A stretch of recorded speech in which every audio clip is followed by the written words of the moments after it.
Hello बच्चों, स्वागत है आपका हमारे यूट्यूब चैनल एजुकेशन मित्रा पे। अभी हम क्लास 10th 2027 के लिए नया कोर्स लॉन्च करने जा रहे हैं। तो उसमें जो हमारा सबसे पहला चैप्टर है वो है मैथ्स का चैप्टर नंबर फर्स्ट, जिसका नाम है वास्तविक संख्या। तो इस लेक्चर में हम क्या करेंगे, वास्तविक संख्या का इंट्रोडक्शन करेंगे। यानी हम समझेंगे कि प्राकृतिक संख्या क्या होता है, पूर्ण संख्या क्या होता है, परिमेय संख्या क्या होता है, अपरिमेय संख्या क्या होता है, वास्तविक संख्या क्या होता है और काल्पनिक संख्या क्या होता है।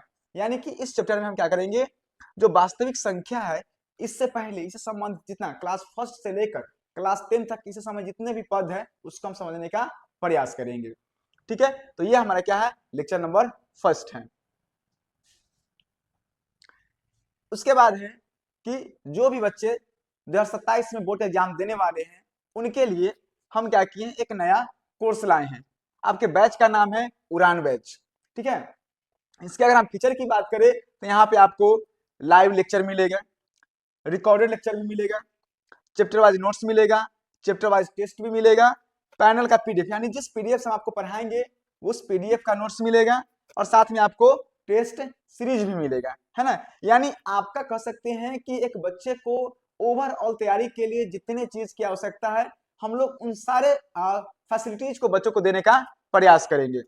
कई बार क्या होता है कि चीजें लाइव में दिक्कत होता है, टेक्नोलॉजी है, प्रॉब्लम होता है, तो कई बार क्या होगा कि वो हम जो लेक्चर होगा वो रिकॉर्ड करके देंगे। ऐसे हम प्रयास करेंगे कि हमारा ज्यादातर जो होगा लेक्चर वो लाइव में हो, है ना। लेकिन कई बार प्रॉब्लम आती है तो उसके लिए हम लाइव और रिकॉर्डेड दोनों तरह के मिक्स होगा, समय के हिसाब से ऐसा हो सकता है। बाकी आपको chapter wise notes, chapter wise test, final PDF, test series.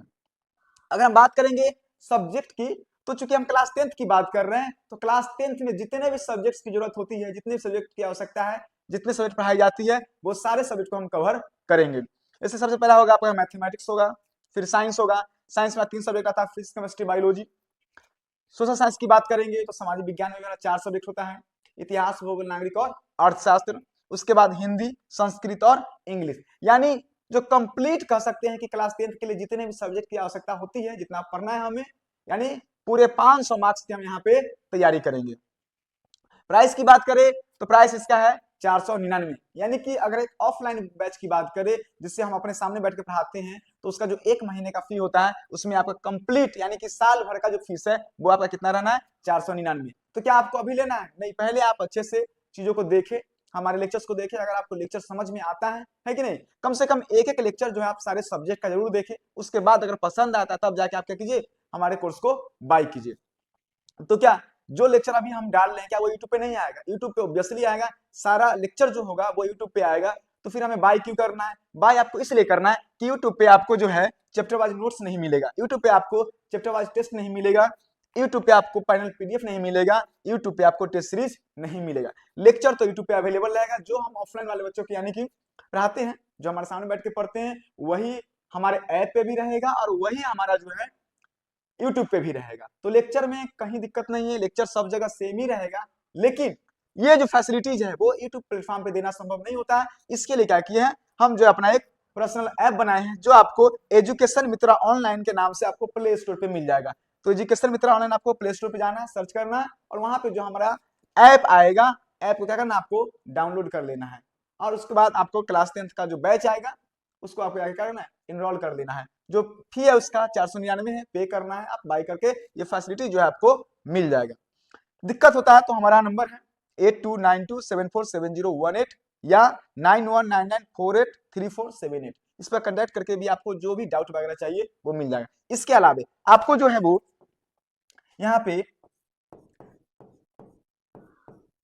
Doubts भी, अगर आपको किसी भी तरह का डाउट्स आता है तो आप क्या कर सकते हैं, ये जो नंबर है हमारा 8292747018, अगर आप इस पर कंटेक्ट करते हैं तो किसी भी समय किसी तरह का डाउट हो, कोर्स में एनरोल नहीं हो पा रहे हैं या किसी सब्जेक्ट रिलेटेड डाउट है तो क्या करेंगे, आप इस नंबर पर कंटेक्ट करके पूछ लेंगे। यानी आपको कह सकते हैं कि एक बच्चे को जो जितनी चीजें की आवश्यकता होती है एक एग्जाम को पास करने के लिए, वो हम हर संभव जो है वो फैसिलिटीज आपको देने का प्रयास करेंगे। और जो भी डाउट्स वगैरह आपके दिमाग में आएंगे उस डाउट्स को क्लियर करने के लिए भी क्या रहेंगे, हम आपको वो फैसिलिटी देंगे।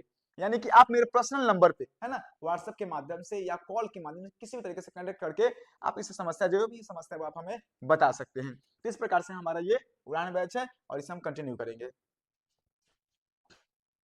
अब हम बात करते हैं, चैप्टर हम स्टार्ट करते हैं। चैप्टर है हमारा वास्तविक संख्या। ठीक है, चूंकि क्लास 10th का जो चैप्टर है हमारा फर्स्ट वास्तविक संख्या, उसमें हमें मेनली पढ़ना क्या होता है, यूक्लिड विभाजन एल्गोरिथम से पढ़ना है, यानी कि उसमें एचसीएफ निकालने से बात है।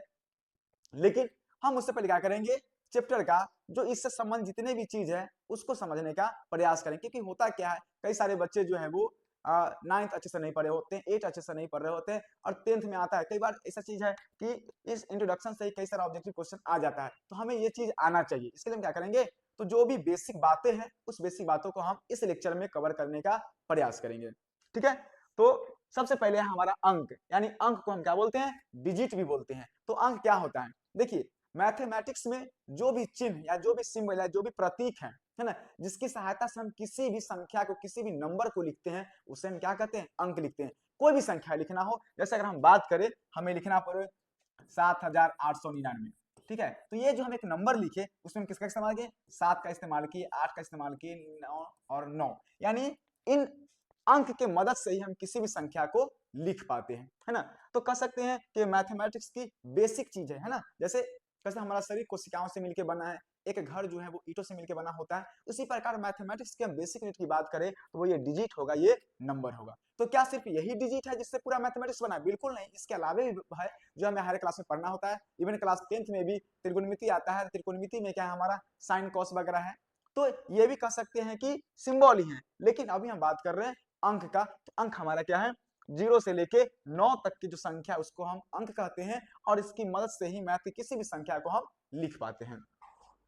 दूसरा है हमारा प्राकृत संख्या। प्राकृत संख्या यानी कि नेचुरल नंबर, हम बचपन से पढ़ते आ रहे हैं कि प्राकृतिक संख्या क्या होता है, तो गिनती की संख्या को हम क्या कहते हैं, प्राकृतिक संख्या कहते हैं। यानी 1 2 3 4 5 है ना, उसको हम क्या कहते हैं, उसे हम प्राकृतिक संख्या कहते हैं, गिनती की संख्या कहते हैं। तो प्राकृतिक संख्या को हम इंग्लिश में क्या बोलते हैं, नेचुरल नंबर बोलते हैं। और जिन संख्याओं का प्रयोग वस्तुओं को गिनने के लिए किया जाता है उन्हें क्या कहते हैं, प्राकृतिक संख्या कहते हैं। या इसे ऐसे भी लिख सकते हैं आप, प्राकृत संख्या, या इंग्लिश में क्या बोलते हैं, नेचुरल नंबर। नेचुरल नंबर संख्या क्या होता है, तो गिनती की संख्या को हम क्या कहते हैं, प्राकृत संख्या कहते हैं। गिनती की संख्या को प्राकृत संख्या कहते हैं। आई थिंक कलर जो है वो प्रॉपर नहीं दिख रहा है, तो हम अपना कलर भी चेंज कर लेते हैं। तो गिनती की संख्या क्या कहते हैं, प्राकृत संख्या कहते हैं। जैसे जैसे 1 2 3 4 5 6 7 8 9 10, यानी इस प्रकार से जो गिनती की संख्या है वो प्राकृतिक संख्या कहलाता है। ये कहां तक होगा, तो गिनती संख्या कोई अंत नहीं होता है, तो इसे हम मान लेते हैं कि ये इन्फिनिटी तक यानी अनंत तक जो है वो प्राकृतिक संख्या होती है। लेकिन अगर हमसे पूछा जाए कि सबसे छोटी प्राकृतिक संख्या क्या है, सबसे छोटी जो प्राकृतिक संख्या है वो हमारा क्या है, 1 है। सबसे छोटी प्राकृतिक संख्या क्या है, 1 है। लेकिन सबसे बड़ी संख्या क्या हो सकता है, तो ये हम नहीं बता सकते। हम इसे अनंत तक लिख सकते हैं, तो सबसे बड़ी संख्या नहीं बता पाएंगे, है ना। तो लेकिन सबसे छोटी संख्या जो है वो क्या हो जाएगा, हमारा 1 हो जाएगा। दूसरा अगर हम बात करें, तब होता है हमारा पूर्ण संख्या। क्या होता है, पूर्ण संख्या। पूर्ण संख्या का इंग्लिश में बोलते हैं whole number. Whole number. Whole number. हाँ, एक चीज आपको जो प्राकृतिक संख्या में याद करना है, इसे कैपिटल एन, यानी प्राकृतिक संख्या को कैपिटल एन से सूचित किया जाता है। सूचित किया जाता है, यानी कहीं पे अगर कैपिटल एन देकर ऐसे 1 2 3 अगर लिखा जा रहा है, इसका मतलब क्या है, इसका मतलब है कि प्राकृतिक संख्या की बात कहा जा रहा है। यानी कैपिटल एन से हम क्या करते हैं, प्राकृतिक संख्या को सूचित करते हैं। दूसरा हमारा पूर्ण संख्या यानी कि होल नंबर। तो क्या होता है कि गिनती की संख्या में, गिनती की संख्या में शून्य यानी कि 0 शून्य शामिल कर देने से, शामिल कर देने पर पूर्ण संख्या कहलाता है, पूर्ण संख्या कहलाता। जैसे जो गिनती की संख्या हमारा क्या है, 1 2 3 4 5, लेकिन कल उसमें क्या शामिल करना है, उसमें जो है शून्य शामिल कर देने से। उससे पहले हम क्या कर देंगे, शून्य शामिल कर देंगे। शून्य पहले क्यों, क्योंकि शून्य का वैल्यू 1 से कम होता है, इसलिए इसको पहले लिखते हैं। तो प्राकृतिक संख्या के साथ अगर हम शून्य इसमें शामिल कर देते हैं तो क्या कहलाता है हमारा, वो पूर्ण संख्या का परिवार कहलाता है। तो ये हो गया हमारा पूर्ण संख्या। पूर्ण संख्या को जो है वो कैपिटल W से सूचित करते हैं। पूर्ण संख्या को कैपिटल W से सूचित किया जाता है, यानी कहीं पे अगर कैपिटल W बराबर 0 1 2 3 4 5 अगर इस तरह से बात लिखा गया है तो आप समझ जाएंगे कि यहाँ पे पूर्ण संख्या की बात हो रहा है। ठीक है, आगे हम देखते हैं। उसका हमारा पूर्णांक, जिसे हम इंग्लिश में इंटीजर कहते हैं। पूर्णांक इंग्लिश में क्या कहते हैं, इंटीजर कहते हैं।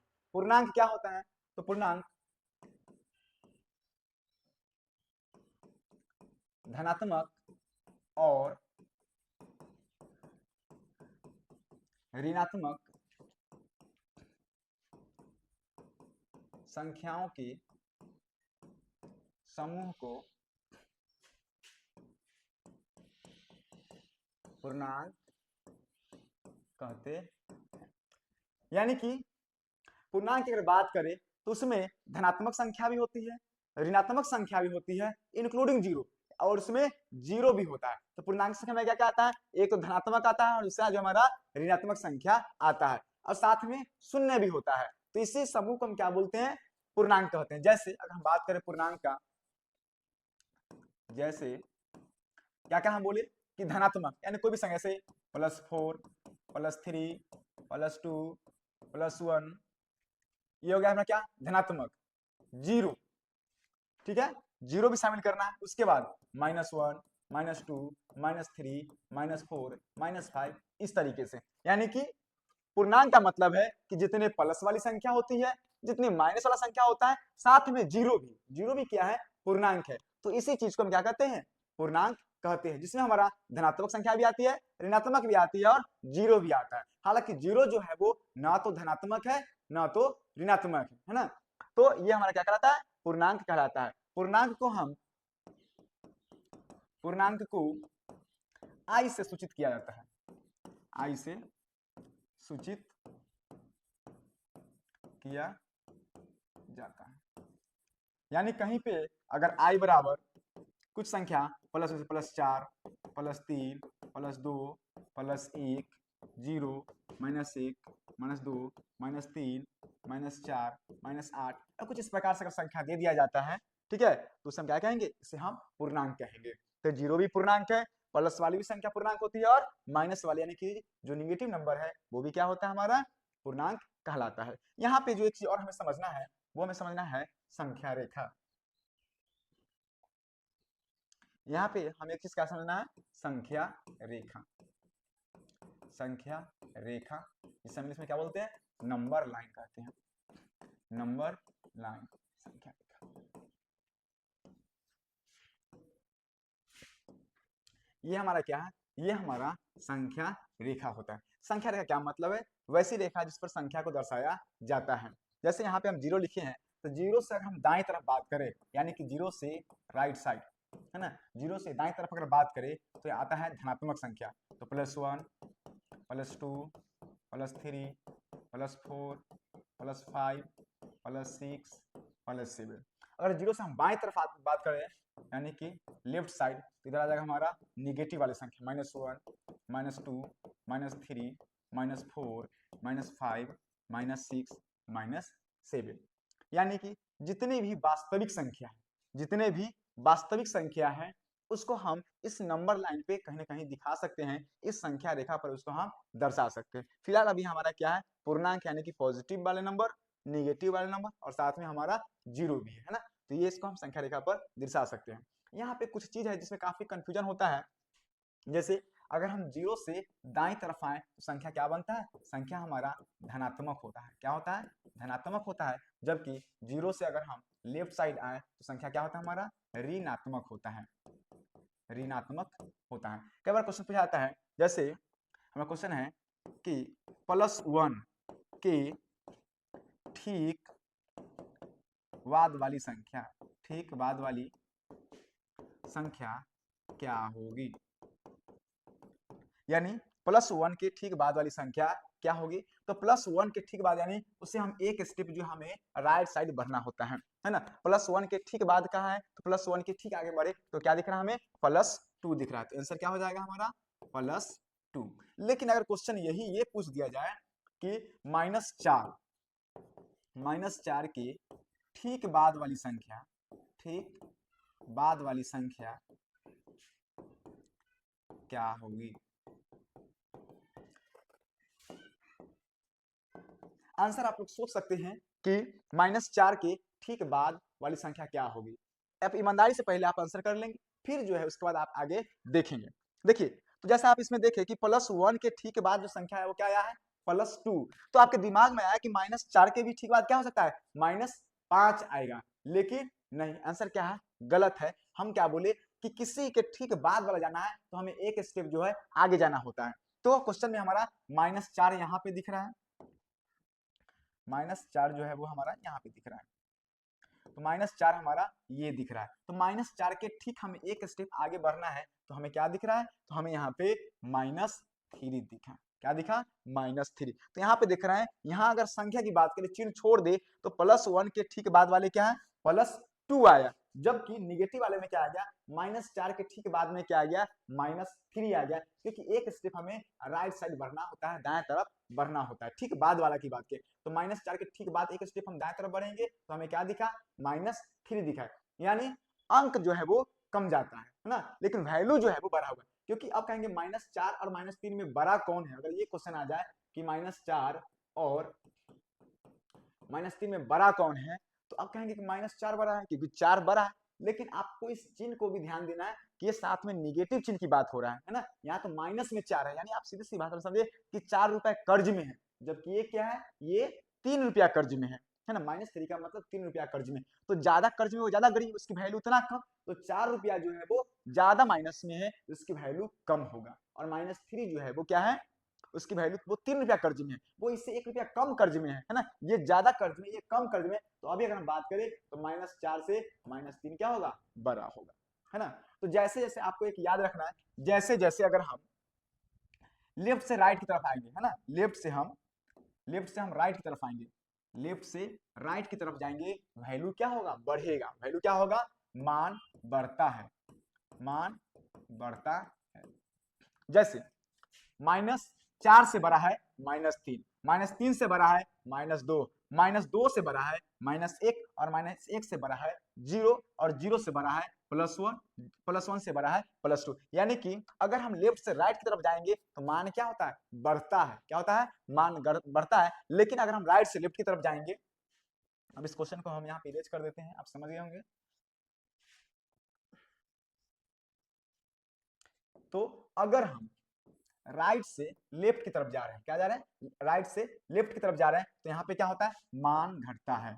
मान क्या है, घटता है। मान क्या होता है, मान घटता है। जैसे अगर हम बात करें 3 से 2 पर आए तो मान क्या हो गया, घट गया, वैल्यू कम गया। 2 से 1 जो है वो छोटा है, 1 से जो 0 है वो छोटा है, और 0 से -1 क्या है, छोटा है ना। तो अगर हम संख्या रेखा पर की बात कर रहे हैं, अगर संख्या रेखा पर हम राइट से लेफ्ट की तरफ जाते हैं तो मान घटता है, और लेफ्ट से राइट की तरफ जाते हैं तो मान बढ़ता है।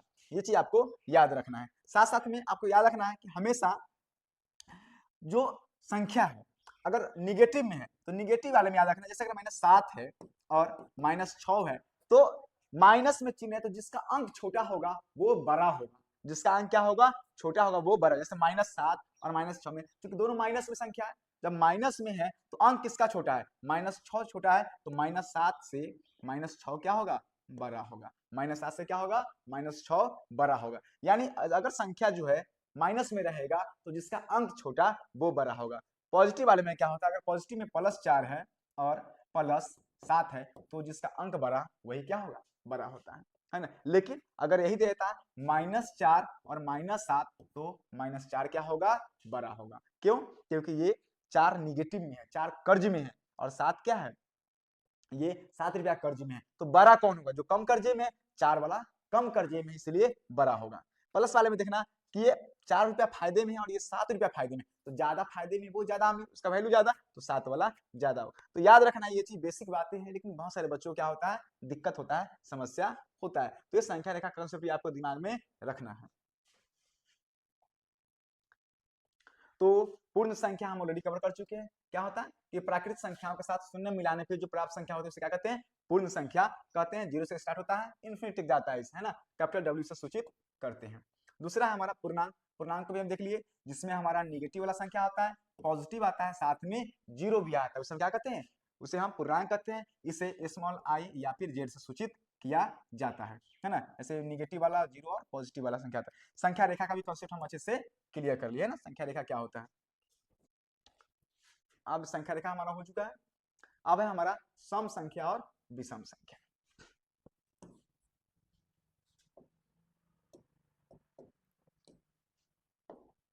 सम संख्या की बात करते हैं। ये सब चीज बेसिक है, इवन नंबर। सम संख्या क्या बोलते हैं, इवन नंबर। सम संख्या क्या होता है, तो वैसी संख्या जो 2 से पूर्णतः विभाजित हो, वैसी संख्या जो 2 से पूर्णतः विभाजित हो, वैसी संख्या जो 2 से पूर्णतः विभाजित हो, सम संख्या कहलाता है, सम संख्या कहलाता है। यानी कि जिस संख्या में 2 से भाग लगता है और वो पूरा पूरा कट जाता है उसे हम क्या कहते हैं, सम संख्या कहते हैं। जैसे 2, 4, 6, 8, 10, 12, 14, 16, 18, 20 इत्यादि। यानी कि ये वो संख्या है जिसमें अगर 2 से भाग देते हैं तो वो पूरा पूरा कट जाता है, यानी कि जो शेषफल होता है वो हमारा 0 होता है, उसे हम क्या कहते हैं, सम संख्या कहते हैं। कैसे पहचाने, अगर हमें यहाँ एक संख्या दे दिया है, जैसे अगर एक क्वेश्चन दे दिया है कि इस तरह से कोई संख्या दे दिया है और पूछ रहा है कि ये संख्या सम है या फिर विषम है, कैसे पहचाने कि संख्या सम है कि नहीं है, तो हमें क्या करना पड़ेगा, 2 से भाग करके देखना पड़ेगा। तो हम 2 से जब भाग करेंगे, ये हमारा संख्या जब 2 से भाग करेंगे तो 2 एकम 2 लगाएंगे, कट जाएगा, ऊपर से करेंगे 4, 2 दूनी हम 4 लगाएंगे, कट जाएगा, ऊपर से करेंगे 3, एक मरतबे 2 लगाएंगे, 3 दूनी 1, ऊपर से करेंगे 2, 2 छक्का 12, कट जाएगा, ऊपर से तारेंगे 6 और 2 तिया 6।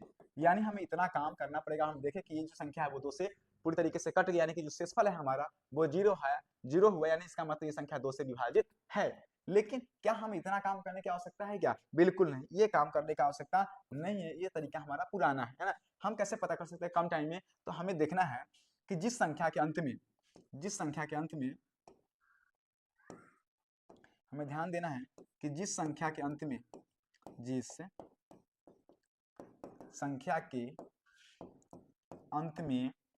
0, 2, 4, 6 और 8 हो, है ना, 8 हो, तो वे संख्याएं 2 से विभाजित होगी। यानी हमें बस क्या देखना है कि संख्या के अंत में क्या है। अगर संख्या की जो दिया हुआ संख्या है अगर उसके अंत में 0, 2, 4, 6, 8 अगर हो तो वो संख्या क्या होगा, 2 से विभाजित होगा। हमें इतना ज्यादा लंबी प्रक्रिया नहीं करना है ना। जैसे हम देखें कि इस संख्या के अंत में कितना दिया हुआ है, 6 दिया हुआ है और 6 हमारा यहाँ पे है, इसका मतलब ये संख्या क्या है, सम है। क्या है ये संख्या, सम है, क्योंकि हम देख ले कि इसका अंत में 6 है और जिसके अंत में 6 होता है वो संख्या 2 से विभाजित होता है। तो हमें अब क्या करना है, हमें भाग देकर चेक नहीं करना है। हम अब 10th में जा चुके हैं, हमें अब इतनी लंबी प्रक्रिया नहीं करना है, हमारे पास उतना समय नहीं है। तो ये हमारा क्वेश्चन नंबर 1 था। ये हमारा क्वेश्चन नंबर 1 है। अब हम दूसरा क्वेश्चन लेते हैं, क्वेश्चन नंबर 2। और यहाँ पे हम दे दिए कि कोई संख्या है 2 4 0 0 0 7 6 3। हमें बताना है क्या ये संख्या सम है, क्या ये संख्या सम है, क्या ये संख्या सम है। हम जानते हैं कि सम वो संख्या होता है जो 2 से कटता है, और 2 से कटने का नियम क्या है कि उसके अंत में 0 2 4 6 या 8 हो। तो हमको इसके अंत में जाकर देख रहे हैं, इसके अंत में तो 3 है, यानी कि इनमें से कोई भी संख्या नहीं है। इसका मतलब कि आंसर क्या होगा, ये जो संख्या है वो सम क्या है, नहीं है। क्या ये सम नहीं है ना। क्यों सम नहीं है, क्योंकि 2 से नहीं करता है। 2 से क्यों नहीं करता है, क्योंकि इसका अंत में 3 है, और 2 से कटने के लिए क्या कंडीशन है कि उसका अंत में 0 2 4 6 या 8 होता तो करता, इसका अंत में नहीं है, तो ये संख्या क्या है, सम नहीं है। तो आई होप कि आपको सम संख्या का जो कॉन्सेप्ट है वो आपको समझ में आ गया है। इसके साथ साथ आपको देखना है कि जो सम संख्या का रूप होता है ना, सम संख्या का जो रूप होता है, सम संख्या का जो रूप होता है वो होता है 2n के रूप में। क्या होता है, 2n के रूप में होता है। यानी कोई भी सम संख्या होता है वो 2n के रूप में होता है। 2n के रूप का क्या मतलब है, उसे हम आगे देखते हैं। 2n का मतलब है, हम इसको बोले कि 2n के रूप में जो भी संख्या होगा वो क्या होता है, सम संख्या होता है। जो संख्या 2n के रूप में होता है वो क्या होता है, सम संख्या होता है। जैसे अगर हम n की मान 1 रखें, तो n का मान 1 रखें तो 2n है, तो 2 इंटू n की जगह पे 1, तो क्या हो जाएगा, 2 हो जाएगा। अगर n बराबर हम 2 रखते हैं तो 2n है, तो 2 इंटू क्या हो जाएगा, n की जगह पे 2, 2 दूनी 4। अगर n के मान हम यहाँ पे 3 रखें तो 2 इंटू क्या हो जाएगा, 3 हो जाएगा, 2 3 6। हम देख रहे हैं कि 2n के रूप में जब संख्या को हम लिखते हैं तो 2 आ रहा है, 4 आ रहा है, 6 आ रहा है। इसी प्रकार से हम कुछ भी n की जगह पे रखेंगे मान, तो हमेशा जो संख्या निकल कर आएगा वो क्या होगा, एक सम संख्या होगा, है ना। वो 2 से विभाजित होने वाली संख्या रहेगा, है ना। तो आपको याद रखना है कि सम संख्या जो 2n के रूप में होता है ना। आगे जो हमें समझना है, हमें वो समझना है विषम संख्या। क्या समझना है, विषम संख्या। विषम संख्या इसे हम बोलते हैं ऑड नंबर। विषम संख्या के इसमें क्या बोलते हैं, ऑड नंबर। ठीक है, विषम संख्या क्या होता है कि वैसी संख्या जो 2 से पूर्णतः विभाजित नहीं हो। जो 2 से विभाजित होता है उसे क्या कहते हैं, सम संख्या कहते हैं, इवन नंबर कहते हैं। जो संख्या 2 से विभाजित नहीं उसे क्या कहते हैं, विषम संख्या कहते हैं, ऑड नंबर कहते हैं। तो लिखेंगे वैसी संख्या जो 2 से पूर्णतः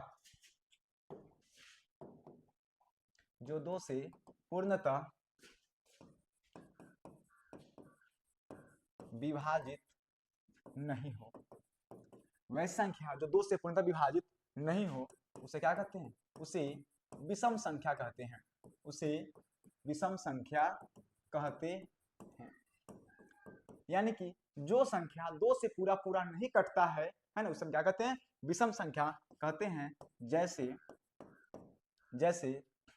1 3 5 7 9 11 13, इस प्रकार से ये जो संख्या है ये 2 से पूरा पूरा नहीं करता है। क्या 2 से 1 कट जाएगा, नहीं करता है। 3 करता है, 5 करता है, 7 9 नहीं करता। ये जो संख्या में अगर 2 से हम भाग लगाते हैं तो नहीं करता। चेक कर लेते, कोई भी एक संख्या लेते हैं, 9 लेते हैं, तो 9 में जब हम 2 से भाग करते हैं तो 2 चौका 8, 9 में 60 गया 1, हमें शेष कितना बच गया, शेष हमारा 1 बच गया। हम देख रहे हैं कि ये संख्या 2 से विभाजित नहीं है, तो इसे क्या कहेंगे, इसे हम विषम संख्या कहते हैं। अब है विषम संख्या का रूप। विषम संख्या का रूप, विषम संख्या के रूप की अगर हम बात करें तो विषम संख्या रूप होता है 2n प्लस 1। क्या होता है, 2n प्लस 1 होता है। चेक कर लेते हैं विषम संख्या रूप 2n प्लस 1 के रूप में कैसे होता है। हम यहाँ पे n बराबर 1 लेते हैं, तो क्या है हमारा 2n प्लस 1, तो 2n की जगह पे क्या ली 1 और प्लस 1। तो जब 2 से 1 से बनाएंगे तो 2 प्लस से कितना हो जाएगा हमारा, 2 1 3 हो जाएगा। दूसरा n बराबर हम 2 लेते हैं, तो 2 इंटू 2 प्लस 1, 2 दूनी 4 और 1 क्या हो जाएगा 5 हो जाएगा। यानी कि ये जो संख्या 3 है 5, इस प्रकार से आप रखेंगे तो जो भी संख्या बनेगा 3 ये 5 वो सब के सब क्या होगा, विषम संख्या होगा। तो यानी जो भी विषम संख्या होता है वो 2n प्लस 1 के रूप का होता है। ठीक है, तो आई होप कि आपको जो है वो सम संख्या और विषम संख्या का जो कॉन्सेप्ट है वो अच्छे से समझ में आ गया होगा। तो सम और विषम का कॉन्सेप्ट जो हमारा वो क्लियर हो गया है। अब हमें समझना है अभाज्य संख्या और भाज्य संख्या में क्या समझना है? अभाज्य संख्या,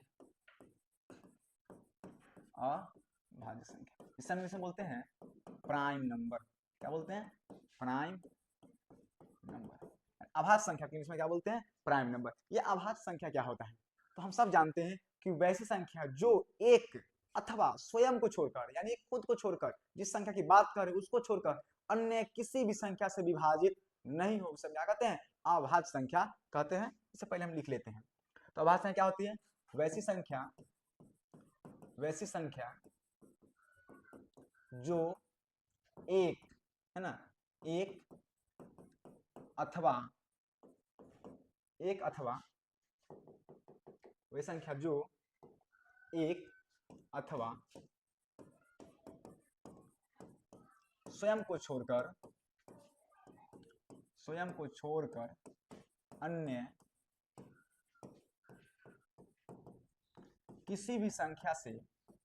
अन्य किसी भी संख्या से विभाजित नहीं हो, उसे अभाज्य संख्या कहते हैं। उसे अभाज्य संख्या कहते। तो हम क्या बोले? वैसी संख्या जो एक अथवा स्वयं को छोड़कर अन्य किसी भी संख्या से विभाजित नहीं हो, उसे हम क्या कहते हैं? उसे हम अभाज्य संख्या कहते हैं। जैसे कि बात करते हैं,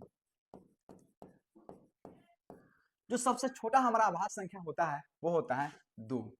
ठीक है, समझेंगे कैसे होता है 2। फिर उसका होता है हमारा 3, 5, 7, 11, 13, 17, 19, 23। इस प्रकार से क्या होता है? हमारा अभाज्य संख्या होता है। 2 कैसे? देखिए, अगर आप 2 की बात करते हैं तो 2 में किससे किससे भाग लगता है? 2 में 1 से भाग लग रहा है और 2 से लग रहा है। लेकिन क्या 1 और 2 के अलावा और भी कोई संख्या है जिसमें 2 से भाग लगता है? तो नहीं है, है ना। तो 2 क्या है हमारा? अभाज्य संख्या। 1 से भी लगता है और 2 क्या है? 2 खुद स्वयं संख्या है। 2 क्या है? 2 तो वो स्वयं संख्या, स्वयं 2 है। तो 1 और 2 कह भी तो क्या रहा है? जो 1 या स्वयं को छोड़कर, यानी इन दोनों से लगे लेकिन इसके अलावा किसी संख्या से विभाजित नहीं हो, उसे क्या कहेंगे? अभाज्य संख्या कहेंगे। 2 की तो बात करते हैं। अब बात करते हैं 3 का। 3 की बात करें, 1 से लगता है? बिल्कुल लगता है। क्या स्वयं, यानी कि 3 से लगता है? तो बिल्कुल लगता है। लेकिन 1 और 3 के अलावा क्या और कोई संख्या है जिसमें 3 से भाग लगता है? नहीं लगता है। तो ये भी क्या है हमारा? ये भी अभाज्य संख्या है। लेकिन 3 के बाद हम बात करते हैं 4 का। तो 4 में क्या है? पहला 1 से भाग लगना है, लग रहा है, यानी स्वयं से।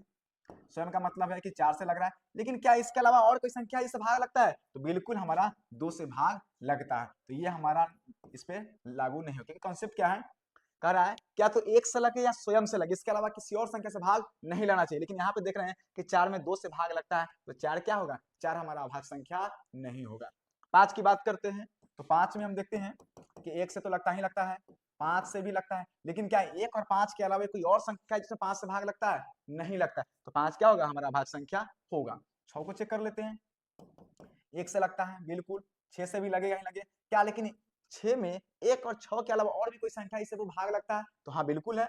2 से हमारा लगता है, 3 से लगता है, इसका मतलब ये हमारा अभाज्य संख्या नहीं होगा। क्यों? क्योंकि कंडीशन क्या है कि 1 और स्वयं को छोड़कर अन्य किसी भी संख्या से विभाजित नहीं होना चाहिए। जबकि ये 1 और 6 के अलावा 2 और 3 से विभाजित हो रहा है, इसीलिए 6 क्या है? हमारा अभाज्य संख्या नहीं है। तो आपको समझ में आ चुका है बहुत अच्छे से कि अभाज्य संख्या किसे कहते हैं? जो संख्या 1 से और स्वयं को छोड़कर अन्य किसी भी संख्या से विभाजित नहीं, उसे क्या कहते हैं? अभाज्य संख्या कहते हैं। तो आप तो एक बात पूछ सकते हैं कि एक भी तो हो सकता है। एक हमारा इस कॉन्सेप्ट पे बैठेगा क्या? एक जो अगर बात करें, एक जो हमारा संख्या है एक से विभाजित होता है, दूसरा हम किसी स्वयं की बात करें तो फिर एक, तो दोनों तो एक ही बात हो गया, इसीलिए हम एक कंसीडर नहीं करते। कम से कम 2 बात होना चाहिए, या तो एक और दूसरा है कि स्वयं को छोड़कर, है ना। लेकिन एक पे एक ही कंसेप्ट बैठता है, दूसरा नहीं अप्लाई होता, इसीलिए एक को हम कंसीडर नहीं करते हैं। और सबसे छोटी जो अभाज्य संख्या है वो क्या है? हमारा 2 है। सबसे छोटी अभाज्य संख्या क्या है? हमारा 2 होता है। तो ये हमारा क्या है? अभाज्य संख्या है। बहुत इंपॉर्टेंट है, आप इसे ध्यान रखेंगे। अगला है हमारा भाज्य संख्या। एक बात और जो इसमें ध्यान देना है कि अभाज्य संख्या को हम रूढ़ संख्या भी कहते हैं, यानी अभाज्य संख्या को हम क्या बोलते हैं? रूढ़ संख्या भी कहते हैं, है ना। अभाज्य संख्या को हम क्या कहते हैं? रूढ़ संख्या भी कहते हैं। तो नाम अगर बदल के दे दे कि रूट संख्या क्या होता है, तब आपको घबराना नहीं है। अभाज्य संख्या को हम क्या कहते हैं, रूट संख्या कहते हैं। दूसरा है हमारा भाज्य संख्या। भाज्य संख्या या इसको बोलते हैं यौगिक संख्या। भाज्य संख्या या यौगिक संख्या इसे हम इसे बोलते हैं कंपाउंड नंबर।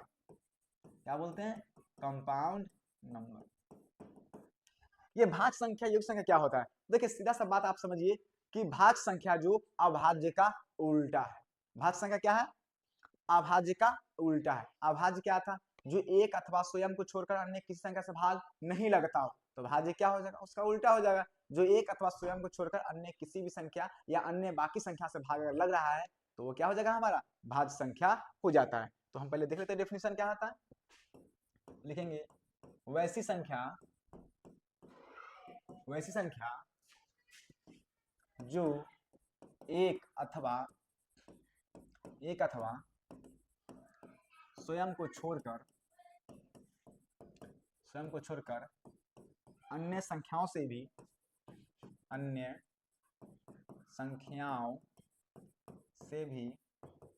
विभाजित होता है। अन्य संख्याओं से भी विभाजित होता है, उसे भाज्य संख्या कहते हैं। उसे भाज्य संख्या कहते हैं।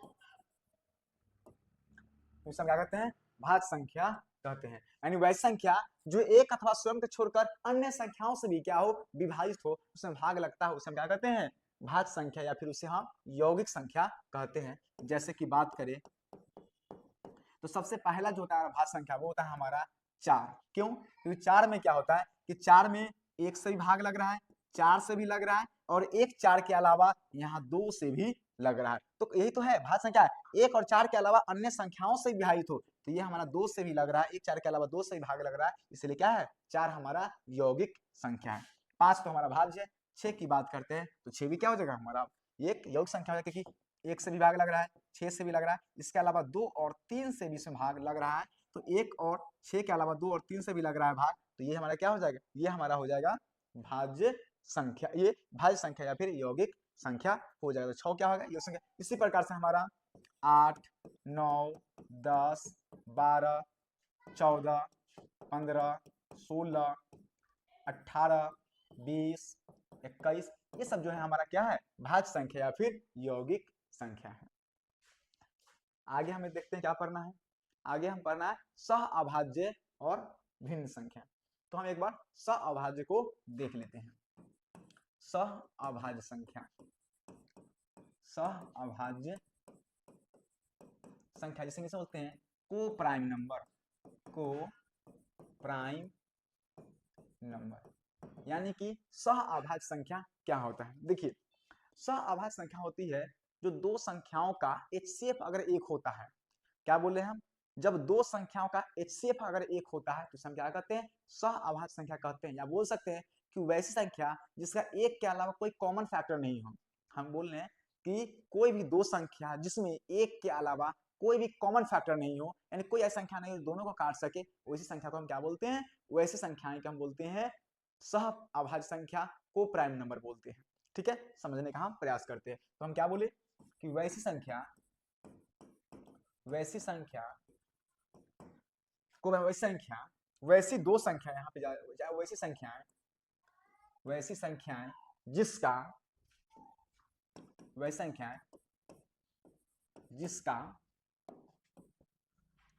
संख्याएं जिसका HCF, यानी कि HCF का मतलब होता है मौसक, यानी कि महत्तम समापवर्तक, है ना। तो जिसका HCF मौसक क्या हो, एक हो, है ना। वह संख्याएं जिसका HCF क्या हो, मौसक जो हो एक हो, उसे हम क्या कहते हैं, उसे सह अभाज्य संख्या कहते हैं। उसे क्या कहते हैं, सह अभाज्य संख्या कहते हैं। याद क्या रखना है, वह संख्याएं जिसका जो मौसक यानी कि HCF क्या होता है, एक होता है, उसे हम क्या कहते हैं, सह अभाज्य संख्या कहते हैं। या अथवा में ऐसे भी कह सकते हैं, अथवा में इसका एक और डेफिनेशन लिख सकते हैं, वैसी संख्याएं जिसका एक के अलावा कोई भी अन्य गुणनखंड नहीं है, अन्य गुणनखंड नहीं है ना, यानी कि अन्य गुणनखंड नहीं है, उसे क्या कहेंगे, सहअभाज्य संख्या कहेंगे, उसे सहअभाज्य संख्या कहते हैं। जैसे हम डेफिनेशन की वजह से हम एग्जांपल देखते हैं, समझ में आ जाएगा हमें। जैसे हम एक ले रहे 2 और 5, ये 2 और 5 दो संख्याओं का एक ग्रुप है, एक समूह है। तो 2 और 5 से कह रहा है कि मौसा 1 हो, 2 और 5 का हम मौसा निकाल के देख लेते हैं। 2 और 5 का जब हम मौसा निकालते हैं तो 2 दूनी 4, तो 5 में से 4 गया तो 1, फिर हम क्या करेंगे 1 से भाग देंगे 2 में, और 1 दूना 2। यहाँ पे जो एचसीएफ आया आप देख रहे हैं कि एचसीएफ कितना हमारा 1 है, यानी अंत में 1 से ये कटा है। तो देख रहे हैं कि 2 और 5 का जो एचसीएफ क्या आया, एचसीएफ इसका 1 आया। अगर एचसीएफ 1 है तो ये दोनों संख्याएं क्या है, ये दोनों के दोनों संख्याएं क्या है, सहअभाज्य संख्या है। इसके अलावा एक कह सकते हैं कि 2 और 5 वही संख्या है जिसमें 1 के अलावा और कोई दूसरा संख्या नहीं है जो दोनों को काट सके, है ना। क्या 1 के अलावा और कोई संख्या इसमें दोनों काट सके? अगर 2 से 2 कटेगा तो 5 नहीं कटेगा, 5 से 5 कटेगा तो 2 नहीं कटेगा, यानी 1 के अलावा ऐसी कोई संख्या नहीं है जो 2 और 5 दोनों को काट सके। तो ऐसी संख्याओं के समूह को हम क्या बोलते हैं, वही संख्या समूह को हम बोलते हैं सहअभाज्य संख्या। अगर दूसरा हम ग्रुप लेना चाहें तो ले सकते हैं, 2 छोड़ देते हैं, 2 लेते हैं, 3 और 7। 3 और 7 को भी अगर हम ध्यान से देखेंगे, 3 और 7 का जब हम एचसीएफ निकालते हैं, 3 और 7 का जब एचसीएफ निकालते हैं, 3 दूना 6 होता है, 7 1 हो गया, और 1 से 3 में भाग करेंगे तो 1 तिया 3 कट जाएगा। यहाँ पे भी हम देख रहे हैं कि जो हमारा एचसीएफ है वो कितना आया, एचसीएफ हमारा 1 आया, इसका भी एचसीएफ क्या है, 1 है। यानी कि ये जो 3 और 7 है वो क्या है, ये सहअभाज्य संख्याएं हैं, यानी 1 के अलावा इसका कोई भी कॉमन फैक्टर नहीं है, ऐसा कोई संख्या नहीं है जो 3 और 7 दोनों को क्या करे, काट सके, विभाजित कर सके। अब जो हम समझेंगे वो हम समझेंगे भिन्न क्या होता है ना, यानी कि हम अब यहाँ पे भिन्न समझने का प्रयास करते हैं। भिन्न को हम इंग्लिश में बोलते हैं फ्रैक्शन, है ना, इनको क्या बोलते हैं, फ्रैक्शन। ये भिन्न क्या होता है, देखिए जब किसी संख्या a को हम मान लेते हैं, जब किसी संख्या a को b से भाग दिया जाए तो प्राप्त संख्या के रूप को भिन्न कहते हैं। देखिए हम क्या लिखे उसको समझाने का प्रयास करते हैं। जैसे कोई संख्या a है, ठीक है, इसको हम b से भाग किए, कोई संख्या a है इसको हम b से क्या किए, भाग दिए, तो इसे हम ऐसे लिख सकते हैं a बटा b, और इसे हम क्या कहते हैं, इसे तो हम भिन्न कहते हैं, इसे हम क्या कहते हैं, इससे हम क्या कहते हैं, भिन्न कहते हैं, है ना। तो जब किसी संख्या को दूसरे से भाग दिया जाता है तो जो वहां पे संख्या का जो रूप बनता है ना, ये जो फॉर्म बना, इसी फॉर्म को हम क्या कहते हैं, भिन्न कहते हैं। ठीक है, भिन्न में क्या होता है कि जो ऊपर वाला होता है, जो संख्या जैसे हमारा a बटा b है, तो ऊपर वाले को हम अंश कहते हैं, क्या कहते हैं, अंश कहते हैं, न्यूमरेटर कहते हैं, इंग्लिश में न्यूमरेटर कहते हैं, जबकि नीचे वाले को हर कहते हैं, और इसको बोलते हैं डिनोमिनेटर। ठीक है, तो ऊपर वाला जो संख्या होता है इसको क्या बोलते हैं, अंश बोलते हैं, जबकि नीचे वाली संख्या को क्या बोलते हैं, डिनोमिनेटर बोलते हैं। तो एक तो भिन्न का मतलब ये होता है, दूसरा भिन्न का मतलब क्या होता है उसे समझने का प्रयास करेंगे। जैसे अगर हम इसे छोटा करके पहले सिलेक्ट कर लेते हैं, इसे हम भिन्न का आपको एक दूसरा तरीका आपको हम दिखाते हैं कि भिन्न होता क्या है, जिसे आप पहले पढ़ चुके हैं ना। तो भिन्न का आपको हम दूसरा कॉन्सेप्ट दिखाते हैं। तो ये हमारा भिन्न का एक कॉन्सेप्ट हो गया कि जब किसी एक संख्या को दूसरे से भाग देते हैं तो जो प्राप्त संख्या होता है वो हमारा क्या होता है, वो हमारा भिन्न होता है ना, वो क्या होता है, भिन्न होता है। दूसरा है कि जैसे भिन्न का एक हम समझाते हैं प्रकार, जैसे कोई मान ले एक वस्तु है ना, जैसे कोई एक चीज है, ठीक है, इसे हम 4 भागों में बांट देते हैं, ठीक है, 4 भागों में हम बांट दिए, कोई एक वस्तु है जिसको हम 4 भागों में बांट दिए, ठीक है। अब इस 4 भाग में हम मान लेते हैं कि एक भाग को हम कलर कर देते हैं, ठीक है, कलर कर देते हैं।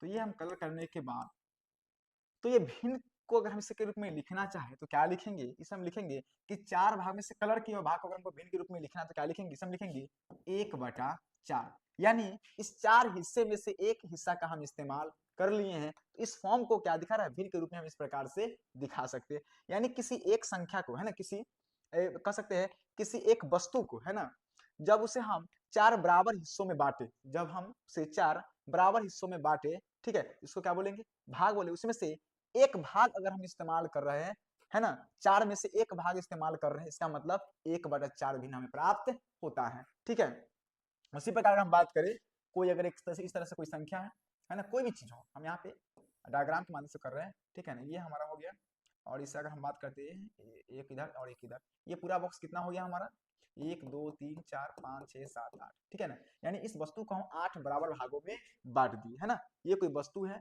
ना, चाहे ये जो हमारा शेप है, जो आकृति है, उसको हम 8 बराबर भागों में बांट दिए। 8 बराबर में से हम मान लेते हैं कि 2 भाग को हम इस तरह से कलर कर दिए, है ना, 2 तरह से इस भाग को कलर कर दिए, यानी 8 में से कितना भाग में इस्तेमाल किए, कलर किए 2, इसको हम लिख देंगे 2/8, है ना, यानी इस फॉर्म को मैं ऐसे भिन्न के रूप में लिख सकते हैं। तो ये भिन्न का मतलब है कि 8 में से 2 हिस्सा, इसका मतलब हो गया 4 में से एक हिस्सा, तो ये हमारा क्या होता है, भिन्न का मतलब होता है। अब इससे हम काट भी सकते हैं, जैसे 1/4 हो गया, 1/4, अगर ये 4 होता, है ना, अगर ये 4 होता, 4 में से 1 होता, चूंकि 8 है तो 8 में से हम 2 कलर किए, है ना, अगर ये 4 होता तो 4 में से कितना हिस्सा हम कलर किए होते, एक ही किए होते, क्योंकि 8 में 2 कर रहे हैं तो 4 में से 1 करते तो काट भी सकते, तो यही हमारा क्या कहलाता है, भिन्न कहलाता। भिन्न कई प्रकार के होता है, सरल भिन्न होता है, मिश्रित भिन्न होता है ना, तो ये हमारा क्या है, भिन्न का कॉन्सेप्ट है। आगे हमें क्या पढ़ना है, भिन्न संख्या, देखिए बता चुके हैं क्या होता है, जो किसी पूर्ण वस्तु के बराबर भागों को दर्शाता है। भिन्न संख्या रूप की बात करते हैं, a/b है, ए वाले को अंश बोलते हैं, बी वाले को हर बोलते हैं, अंश को इंग्लिश में न्यूमरेटर बोलते हैं, हर को डिनोमिनेटर कहते हैं। आगे हम देखते हैं क्या पढ़ना है हमें, अब हमें पढ़ना है परिमेय संख्या। क्या पढ़ना है हमें, परिमेय संख्या को समझना है, परिमेय संख्या, परिमेय संख्या को इंग्लिश में बोलते हैं रेशनल नंबर, रेशनल नंबर। परिमेय संख्या क्या होता है, तो वैसी संख्या जिसे p/q के रूप में लिखा जा सके, वैसी संख्या जिसे p/q के रूप में लिखा जा सके जहां pq पूर्णांक हो, जहां pq पूर्णांक है तथा q is not equals to 0 हो, ये बात आपको याद रखना है, हो वैसे उसे परिमेय संख्या कहते हैं, उसे परिमेय संख्या कहते हैं। हम क्या लिखे परिमेय संख्या के बारे में, वैसी संख्या जिसे p/q के रूप में लिखा जा सके जहां pq पूर्णांक है तथा q is not equals to 0, यानी q जो है कभी बराबर नहीं होगा 0 के, और वैसी संख्या को हम क्या बोलते हैं, परिमेय संख्या कहते हैं। जैसे p/q का क्या मतलब है और p/q का पूर्णांक क्या मतलब है, दो बात हमें समझना है। कहा कि p और q क्या होना चाहिए, पूर्णांक होना चाहिए, और q कभी भी 0 के बराबर नहीं हो। p/q का मतलब कोई भी संख्या जिस प्रकार से भिन्न के रूप में हो, जैसे 3/5, 7/4, 6/2, यानी संख्या जो है वो इस रूप में होना चाहिए, यानी एक p और q, p/q इस रूप में होना चाहिए। तो अगर इस रूप में कोई संख्या अगर होता है तो सब क्या कहेंगे, परिमेय संख्या कहेंगे। पूर्णांक का क्या मतलब है कि ये जो संख्या है p और q है, वो पूर्णांक क्या होता है, तो पूर्णांक में हम देखे हैं कि पूर्णांक में क्या होता है कि संख्या प्लस में भी हो सकता है, जैसे +4, +3, -2, -1, 0, यानी कि अगर इस तरह की जो संख्या है जो प्लस में हो सकता है, माइनस में हो सकता है, 0 भी हो सकता है, यानी जो p और q का मान है इसमें से कुछ भी हो सकता है। जैसे अगर यहाँ पे लिखा हम -4/1, है ना, -6/2, है ना, 0/1, तो ये सब के सब संख्या क्या हो जाएगा, सब के सब संख्या जो है वो परिमेय संख्या हो जाएगा, क्योंकि ये 2, 7, 4, 6 या फिर नीचे का 5, 4, 2, ये सब के सब क्या है, सब के सब पूर्णांक है। कभी कह रहा है कि pq क्या होना चाहिए, पूर्णांक होना चाहिए। पूर्णांक क्या होता है, तो जो संख्या पॉजिटिव हो, निगेटिव हो, इंक्लूडिंग 0, है ना, जो धनात्मक, ऋणात्मक और साथ साथ में अगर 0 भी होता है तो वो पूर्णांक होता है। तो p और q का मान क्या होना चाहिए, कोई पूर्णांक होना चाहिए। इसके साथ में क्या है, q is not equal to 0, Q जिसे हम हर में हमारा क्यू लिखा हुआ है, यानी कि नीचे जो मान है कभी जीरो नहीं होगा। जैसे अगर कोई संख्या इस तरह से है 7/0 तो ये नहीं होगा, है ना, यानी नीचे कभी क्यू का मान जीरो नहीं होगा। किसी भी संख्या के अंत में जीरो रहेगा तो वो हमारा परिमेय संख्या नहीं होगा, तो वो क्या होता है, उससे हम बोलते हैं अनडिफाइंड बोलते हैं, अपरिभाषित बोलते हैं। मैथ में वो संख्या डिफाइंड नहीं होता है ना। तो ध्यान देना है कि नीचे जो है वो जीरो नहीं होगा, ऊपर जीरो हो सकता है, ऊपर जीरो हो सकता है, जीरो ये हो सकता है, इसके नीचे कुछ नहीं तो अपना से हम एक दे देंगे, तो जीरो क्या है, जीरो एक परिमेय संख्या होगा। तो आप समझ गए कि परिमेय संख्या क्या होता है, वैसी संख्या जिसे पी बटा क्यू के रूप में लिखा जा सके, इस तरह से ये पी बटा क्यू के रूप में लिखा जा सकना है। साथ में पी और क्यू होना चाहिए, तो पी और क्यू जो है वो पूर्णांक होना चाहिए। क्या नीचे माइनस हो सकता है, बिल्कुल हो सकता है, क्योंकि -4 भी क्या है, एक पूर्णांक है, और पी और क्यू दोनों का मान जो है पूर्णांक हो सकता है, लेकिन क्या नहीं होगा, जीरो नहीं होगा। कंडीशन है कि क्यू का मान यानी जो हर में है ना, हर में यानी नीचे का जो वैल्यू है वो कभी भी जीरो नहीं हो सकता है, ठीक है ना। तो क्यू की सिर्फ जीरो नहीं रहना चाहिए, उसके अलावा कुछ भी होगा तो क्या हो जाएगा, वो संख्या परिमेय संख्या कहलाएगी, ठीक है। परिमेय संख्या में कुछ बात जो है वो देख लेते हैं ध्यान से। एक चीज और समझ लेते हैं परिमेय संख्या में, कि अगर कोई संख्या रूट में हो, क्योंकि रूट वाला कंसेप्ट क्या है, अगर कोई संख्या इस तरह से रूट में हो, √4, √9, √8, √12, तो ये संख्या के बारे में क्या है, ये क्या ये परिमेय है कि नहीं, ये क्या है। तो ध्यान देना है कि देखिए जिसका पूर्ण वर्गमूल निकल जाता है, जिसका पूरा पूरा वर्गमूल निकल जाता है, वो संख्याएं परिमेय संख्या कहलाती है। जैसे √4 की बात करें तो √4 जो है इसका वर्गमूल क्या होता है, 2 होता है। √9 की बात करें तो इसका वर्गमूल क्या होता है, 3 होता है। जबकि √8 की वर्गमूल की बात करें तो इसका पूरा वर्गमूल नहीं निकलता है, √12 का वर्गमूल पूरा पूरा जो है वो नहीं निकलता है। तो जो √2 है ये हमारा क्या हो जाएगा, √4 जो होगा वो हमारा परिमेय होगा, √9 जो है वो हमारा परिमेय होगा, जबकि √8 परिमेय नहीं होगा, √12 परिमेय नहीं होगा। तो जो संख्या वर्गमूल में है ना, रूट के अंदर हो, उसमें आपको ध्यान सिर्फ इतना ही देना है, क्या वो पूर्ण वर्गमूल से निकलता है या नहीं निकलता। अगर पूरा वर्गमूल निकल जाता है तो क्या हो जाएगा, हमारा परिमेय संख्या होगा। और √8 और √12 की तरह और उसका वर्गमूल नहीं निकलता है तो वो संख्या क्या कहलाएगा, वो संख्या अपरिमेय संख्या कहलाती है। तो ये चीज आपको ध्यान रखना है कि जो संख्या रूट में है तो देखना है क्या इसका वर्गमूल निकलता है कि नहीं, उस हिसाब से आप परिमेय और अपरिमेय को चुन लेंगे। दूसरा कुछ नोट है वो आपको ध्यान देना है। नोट नंबर 1 है हमारा, जो सबसे पहला नोट है वो है पाई को लेकर, ठीक है। पाई को लेकर, पाई हम जानते हैं कि पाई क्या है, पाई एक अपरिमेय संख्या है। पाई क्या है, एक अपरिमेय संख्या है। पाई क्या है, एक अपरिमेय संख्या है। पाई क्या है, एक अपरिमेय संख्या है, जबकि जबकि पाई का मान 22/7 एक परिमेय संख्या है। 22/7 क्या है, एक परिमेय संख्या। ये चीज आपको ध्यान देना है, कई बार व्यक्ति में पूछ लिया जाता है कि पाई क्या है। ऑप्शन ए परिमेय संख्या है, ऑप्शन बी अपरिमेय संख्या है, ऑप्शन सी परिमेय और अपरिमेय दोनों है, ऑप्शन डी इनमें से कोई नहीं। तो पाई के बारे में क्या हो जाएगा, तो पाई एक जो है हमारा वो अपरिमेय संख्या है। जबकि पाई का ही जो लगभग मान होता है, पाई का एग्जैक्ट मान 22/7 नहीं होता है, लेकिन जो लगभग मान होता है वो 22/7 के करीब में आता है। तो ये जो 22/7 है, ये हमारा परिमेय का क्या कंसेप्ट होता है, जिसे पी बटा क्यू के रूप में लिखा जा सके।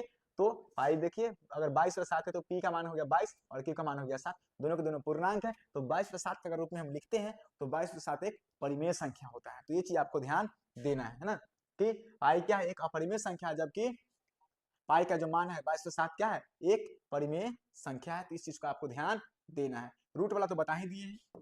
दूसरा है कि जो संख्या वर्गमूल है, जिसका जो संख्या वर्गमूल हो, है ना, जिसमें रूट, जो संख्या रूट में हो, उसके लिए जिसका जिसका पूर्ण वर्गमूल, जिसका पूर्ण वर्गमूल निकल जाता है, निकलता है, जिसका पूर्ण वर्गमूल होता है निकलता है, जिसका पूर्ण वर्गमूल निकलता है, वह परिमेय संख्या होता है। वह क्या होता है, परिमेय संख्या, वह परिमेय संख्या होता है। जबकि जबकि जिसका पूर्ण वर्गमूल नहीं होता है, पूर्ण वर्गमूल नहीं निकलता है, जिसका पूर्ण वर्गमूल नहीं निकलता है, वह अपरिमेय होता है, वह अपरिमेय होता है।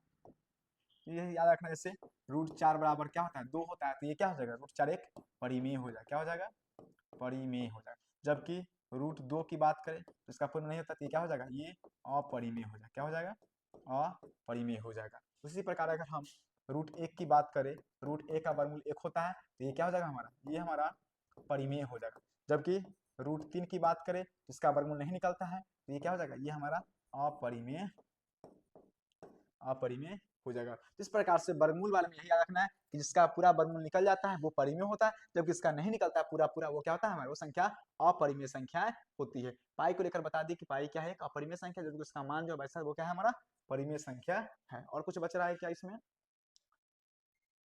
हाँ, एक बात और जो इसमें लिख देना है वो है जीरो के लेकर, है ना, जीरो को लेकर ये चीज आपको ध्यान देना है कि जीरो वाला भी आपको याद रखना है कि जीरो क्या है। तो तीसरा जो बात है वो आपको ध्यान देना है जीरो के लेकर, है ना। जीरो जिसे हम शून्य कहते हैं ना, शून्य क्या है शून्य एक परिमेय संख्या है, शून्य क्या है एक परिमेय संख्या है। और चौथा जो बात आपको याद रखना है, चौथा अगर किसी संख्या में अगर किसी संख्या में अगर किसी संख्या में अगर किसी संख्या में शून्य से भाग दिया जाए, शून्य से भाग दिया जाए तो गणित में उसे अपरिभाषित माना जाता है। अच्छा, गणित में वह अपरिभाषित है, गणित में वह अपरिभाषित है। गणित में क्या है वह संख्या क्या होता है वह संख्या अपरिभाषित है, वह संख्या गणित में अपरिभाषित है। यानी कि अगर किसी संख्या में शून्य से भाग कर दिया जाता है, जैसे अगर हम लिखें 4/0 है ना, तो वो क्या हो जाएगा वो हो जाएगा अपरिभाषित। यानी किसी संख्या में अगर हम जीरो से भाग देते हैं तो मैथ में उसे डिफाइन नहीं कहते हैं, उसे हम अनडिफाइंड कहते हैं। क्या कहते हैं अनडिफाइंड है वो चीज मैथ में, उसे हम अपरिभाषित कहते हैं। तो इस प्रकार से हमारा जो है वो परिमेय संख्या का जो कॉन्सेप्ट है वो लगभग हमारा यहाँ पे कंप्लीट हो जाता है। तो इस नोट को आपको ध्यान रखना है, कई बार इससे क्वेश्चन जो है वो पूछा जाता है। ये थोड़ा सा कंफ्यूजिंग पार्ट है हमारा किसका परिमेय और अपरिमेय को लेकर।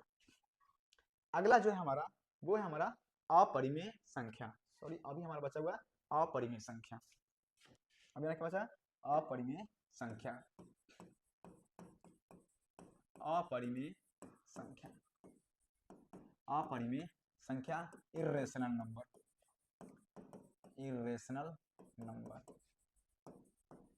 यानी कि अपरिमेय संख्या। सीधी सी बात है, परिमेय संख्या क्या होता है जिससे p/q के रूप में लिखा जा सकता है, अपरिमेय क्या होगा जिससे p/q के रूप में नहीं लिखा जा सकता है। तो आपको यही चीज लिखना है कि जिसे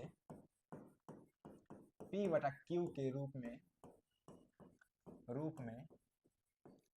नहीं लिखा जा सके, यानी कि वैसी संख्या जिससे p/q के रूप में नहीं लिखी जा सके, है ना, उसे क्या कहते हैं उसे अपरिमेय संख्या कहते हैं। उसे हम अपरिमेय संख्या कहते हैं।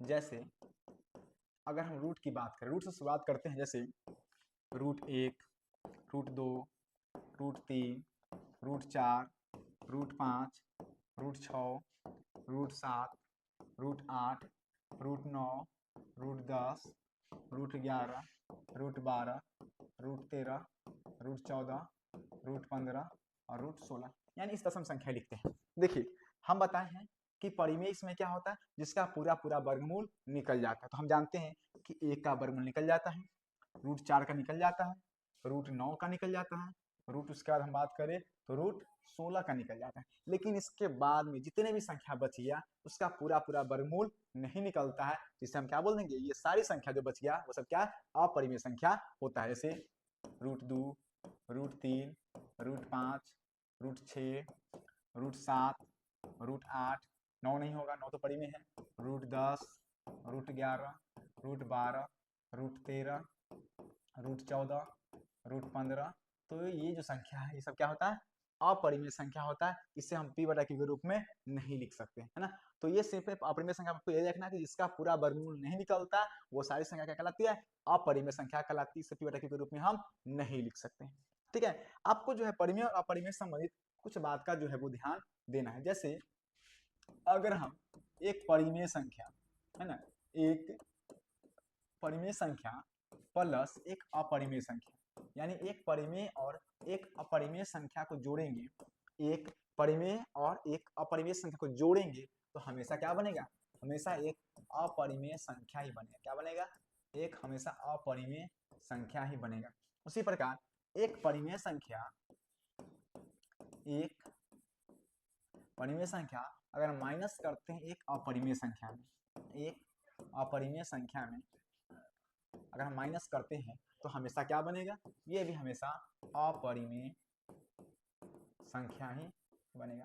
तो ये चीज आपको ध्यान रखना है कि किसी भी परिमेय और अपरिमेय संख्या के साथ जोड़ा या घटाया जाता है ना, परिमेय संख्या के साथ जोड़ा या घटाया जाता है अपरिमेय संख्या को, जो बनने वाली संख्या होती है वो क्या होता है, हमेशा अपरिमेय होता है ना। यानी एक परिमेय संख्या, ऐसा एग्जांपल बात इसका बात कर लेते हैं, परिमेय संख्या 2 हो गया और प्लस में एक अपरिमेय संख्या √3 हो गया, तो 2 + √3 जो है ये भी क्या है, ये भी अपरिमेय ही होगा। क्या होगा, ये भी अपरिमेय संख्या ही होगा। उसी प्रकार एक बात कर, जैसे मान लो 5 और माइनस में करना है √2, तो 5 - √2 भी क्या है, ये हमारा परिमेय है और ये संख्या क्या है, अपरिमेय, दोनों को हम घटा रहे हैं, तो जो 5 - √2 ये जो कंप्लीट संख्या बनेगा ये भी क्या होगा, ये अपरिमेय संख्या होगा। क्या होगा, अपरिमेय संख्या होगा। तो याद रखना, एक परिमेय और एक अपरिमेय संख्या का जो जोड़ और घटाव होता है ना, क्या होता है, जोड़ और घटाव जो होता है वो हमेशा क्या होता है, एक अपरिमेय संख्या ही होता है। तो ये चीज आपको जो है वो ध्यान देना है। तो परिमेय और अपरिमेय संख्या का जोड़ हो या फिर घटाव हो वो हमेशा क्या होता है, अपरिमेय संख्या होता है। आपको यहाँ पे एग्जाम्पल के द्वारा ये चीज क्लियर हो गया है। अब जो हमें समझना है वो है वास्तविक और अवास्तविक संख्या। हम यहीं पे समझ लेते हैं वास्तविक और अवास्तविक संख्या। वास्तविक संख्या को इंग्लिश में रियल नंबर बोलते हैं। क्या होता है, तो उस परिमेय संख्या और अपरिमेय संख्या, क्योंकि अब कुछ समझना नहीं है, बस हमें डेफिनेशन है, तो परिमेय संख्या और अपरिमेय संख्या के समूह को हम क्या बोलते हैं, वास्तविक संख्या कहते हैं। यानी अभी तक जो भी हम संख्या पढ़े वो सब कहीं ना कहीं वास्तविक संख्या है।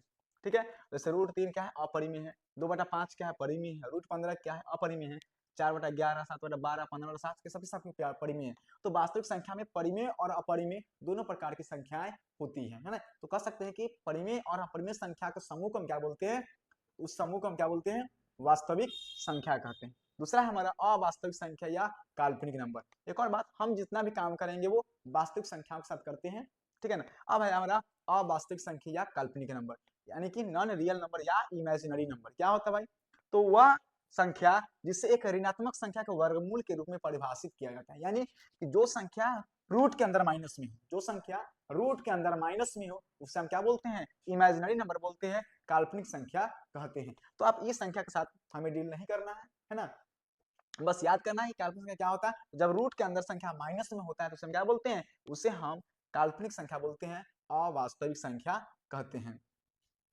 तो ये हमारा क्या हो गया, पूरा इसका इंट्रोडक्शन जो हमारा है वो कंप्लीट होता है और यहाँ से जो हमारा क्लास 10th स्टार्ट हो जाता है। तो इसे हम अगले एपिसोड में करेंगे। आई होप कि अभी जो हम इंट्रोडक्शन का जो भी पार्ट किए हैं वो आपको बहुत अच्छी समझ में आया होगा, है कि नहीं। अगर आपको समझ में आ रहा होगा तो हम जो कोर्स बताए हैं हमारा क्या है, जो हमारा उड़ान बैच है, इसका फी मात्र 499 है पूरे साल भर के लिए। आप उससे परचेज कर सकते हैं और साथ साथ यूट्यूब पे अगर आप इसे देख रहे हैं तो हमारे वीडियो को शेयर करें, लाइक करें और कमेंट करके बताएं कि वीडियो आपको कैसा लगा। तब तक के लिए बहुत बहुत धन्यवाद।